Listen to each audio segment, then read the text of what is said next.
Hyderabad tank బండ్పై నిర్మాణంలో ఉన్న సర్దార్ సర్వాయి పాపన్న గౌడ విగ్రహ పనులను గౌడ జన హక్కుల పోరాట సమితి జాతీయ కమిటీ నాయకులు పరిశీలించారు. ఈ సందర్భంగా రాష్ట్ర ప్రభుత్వం ఎన్నికల హామీలన్నింటినీ తక్షణమే అమలు చేయాలి అని state working president Ananthula Ramesh Goud demand చేశారు.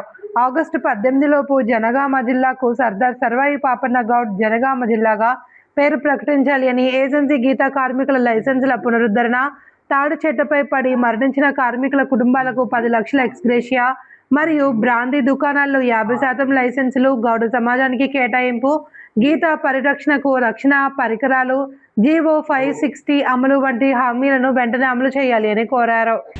జాతీయ నాయకత్వం హైదరాబాద్ ట్యాంక్ బండ్లో ఉన్నటువంటి త్వరలో ఆగస్టు 18 నాడు ప్రారంభించబోతున్నటువంటి సర్దార్ సర్వాయి పాపన్న భారీ విగ్రహానికి సంబంధించినటువంటి కార్యక్రమాలు చాలా బ్రహ్మాండంగా కొనసాగుతూ ఉన్నాయి. దాదాపు 16 ఫీట్లతోటి పెద్ద ఎత్తున కాంస్య విగ్రహాన్ని ఏర్పాటు చేస్తూ పనులు వేగవంతం చేస్తున్నందుకు రాష్ట్ర ప్రభుత్వానికి గౌడజన హక్కుల పోరాట సమితి మోక్దెబ్బ ద్వారా ధన్యవాదాలు తెలియజేస్తూ, రాష్ట్ర ప్రభుత్వం ఎన్నికల ముందు ఇచ్చినటువంటి హామీ మేరకు ఇవాళ ఈ భారీ విగ్రహాన్ని, పాపన్న విగ్రహాన్ని నిర్మిస్తున్నారు. వారికి మరోసారి సంతోషం వ్యక్తం చేస్తూ, అట్లాగే ఎన్నికలకు ముందు కాంగ్రెస్ ఎన్నికల మేనిఫెస్టోలో జనగామ జిల్లాకు సర్దార్ సర్వాయి పాపన్న జనగామ జిల్లాగా నామకరణ చేస్తామని చెప్పి ఎన్నికల హామీలు ఇవ్వడం జరిగింది. అట్లాగే ఏదైతే గీతా కార్మికుల ప్రమాద బీమా 5 లక్షల నుంచి 10 లక్షలు చేస్తామని చెప్పడం జరిగింది. మెడికల్ విధానాన్ని ఏదైతే షరతులు లేకుండా ఇస్తామని చెప్పడం జరిగింది.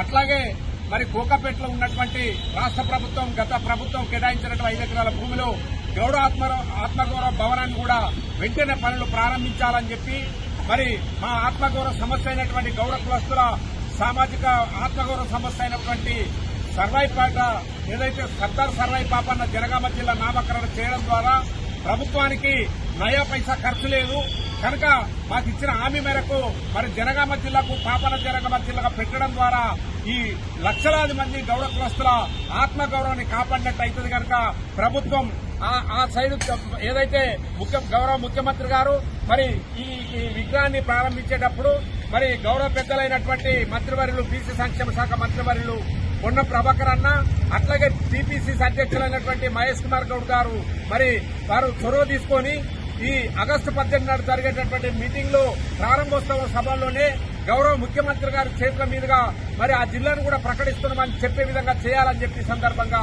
తెలియజేస్తున్నాం. గౌడ కులస్తుల ఐక్యత, జోహార్ సర్దార్ సర్వాయి పాపన్నకు, జోహార్ సర్వాయి పాపన్నకు. ఎన్నికల హామీలు వెంటనే